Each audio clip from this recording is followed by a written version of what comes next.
Yon, welcome back ulit sa aking YouTube channel kong El Sanli Bike. So dito tayo sa Tricycle, Marikina City. So this time, mga road bike ang ating iba-vlog mga kabikers. Update po tayo sa mga presyuan dito. So dito po tayo ngayon sa second floor. Ayan, so mayroon ditong Pro Max PR30 road bike, 8,800 pesos. Medyo aero yung dating nito kasi malapad yung down tube nyo. Tsaka aerodynamic yung rims, naka disc brake. Yan, yung brake shift nito R2, L2.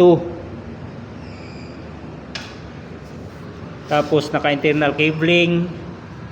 Ayan, 2x po ang setup nito, Silvery yung baby, 48 cm yung sukat. Alloy po ito ang batalya. 2x8 po ang setup nito mga kabikers. Presta yung valve. Yung tinidor bakal lang, pero yung frame alloy. Ito Tosik na R-Type 48 cm. Aerodynamic talaga to. Naka rim brake na reduce, 12,800 pesos dito. Aerodynamic yung rims, tinidor, quick release. Yan, Halotech na po yung baby nito ha. Yan, yung brake shape na kinabit dito is yan, Ignite.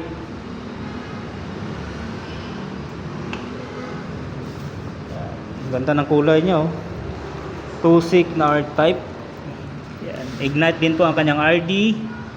Crankset, Halotech na. Yan, Tosik pa rin. 2x9 po ang setup nitong Tosik na R-Type.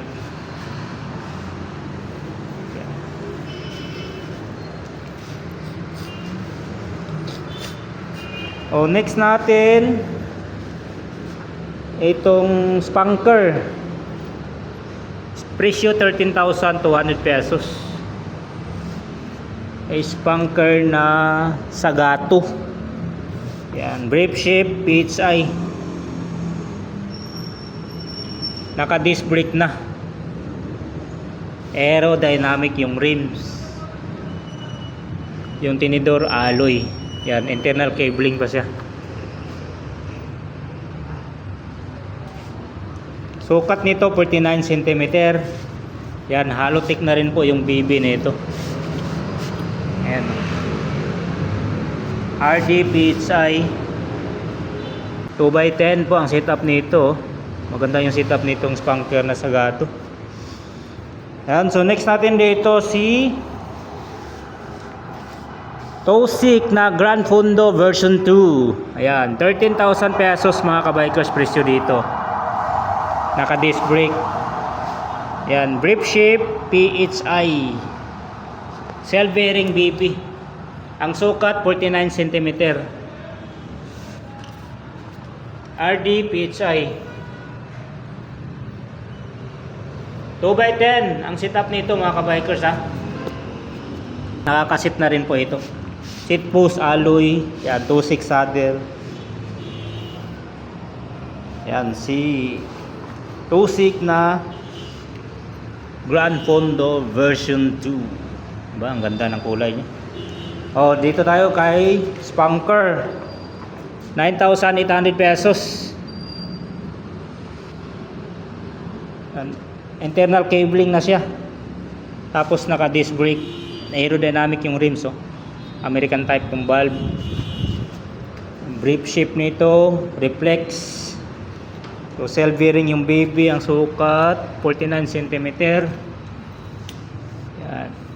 Reflex pa rin yung RD. 2x8 po ang setup nito. Yung crankset nito alloy na. Tapos cell bearing. Mayroon itong Ragusa Si Ragusa 11,500 pesos. Naka rim brake siya. Aerodynamic. American type yung valve. Yan, mga 25C naman mga sukat nito mga kabikers. Internal cabling pa rin siya. Tapos yung brake shape nito L2 R5. Sukat ng batalya 48 cm. Yan, seat post aero pa rin. Pero yung mga handlebar nito, tubular. Hindi pa naka-aero. Yan, quick release, crankset alloy, L2, R5 yung RD. 2x9 po ang setup nito. Ragusa. Yan, yung isa Ragusa din po oh. Yan. Presyo 11,500 pesos. Pareho lang. Pinagkaiba lang pala nito kulay. Ito oh, parang Bianchi ang kulay nito, parang Celeste. Dito kasi white na metallic. Itong next natin trings, Tempo, naka disc brake, 10,700 pesos. Yan, alloy pa rin yung tinidor nya oh. Naka thumb shifter lang po ito. Sukat nito 50 cm. Yan, 3x7. Yung mga rims aerodynamic. Yung RD, yan, Shimano Tourney. Kristan ang valve pala nito. Alloy po batalya nito ha. Pati seat post alloy. Yeah. Okay, so next tayo dito sa likod. Dito tayo kay Jackal. Si Jackal Gravel. Yan, gravel bike 700C, 13,000 pesos so. Yan, alloy na to ha, yung mga tinidor na rigid. So ang sukat nito 35C. Yung gulong, disc brake, brake shape na ginamit, Ignite. Yan, Ignite. Tapos internal cabling, crankset, cell bearing, tapos 2x9 Sensa yung RD. Same thing, ganun din po ito, pareho lang sila. Yan, pinagkaiba lang is pinagkaiba. Walang pinagkaiba dahil kambal po sila.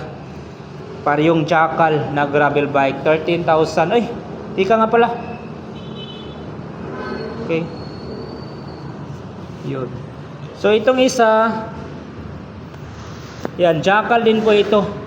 Pero yung presyo 13,500 pesos, mas mahal to ng 500. Diba?